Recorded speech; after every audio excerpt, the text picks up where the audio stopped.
What's the worst thing you did as a child? When I was 8, I committed what I still consider the ultimate crime of my childhood.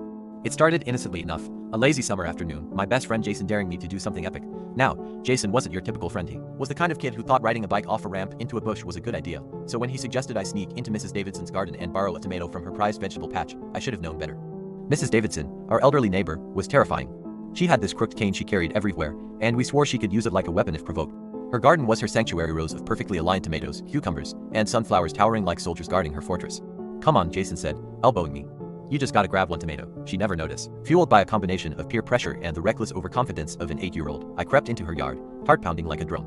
The garden smelled earthy and alive, and the closer I got, the more I started second-guessing. But Jason was watching, arms crossed, and I couldn't chicken out. I picked the biggest, juiciest tomato I could find. As soon as my fingers wrapped around it, though, disaster struck.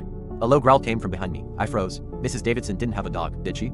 Nope, it was worse. Her cat, Mr. Whiskers. Now, Mr. Whiskers wasn't an ordinary house cat, he was a massive Maine Coon with a permanent scowl. He leapt out of the shadows and clawed at my shoelaces, hissing like a demon. Panicking, I stumbled backward, splashing into one of her prized sunflower stalks. It bent, then snapped, sending the entire row crashing down like dominoes. "What are you doing in my garden?" Her voice was enough to make my soul leave my body. I bolted, tomato still in hand, Jason laughing hysterically as we sprinted down the street. But the guilt hit me before I even made it home. I didn't just ruin one flower, I destroyed her entire sunflower line. The next day, I returned to her door with Jason and a box of store-bought cookies as an apology. Mrs. Davidson opened the door, her piercing eyes scanning me like a hawk.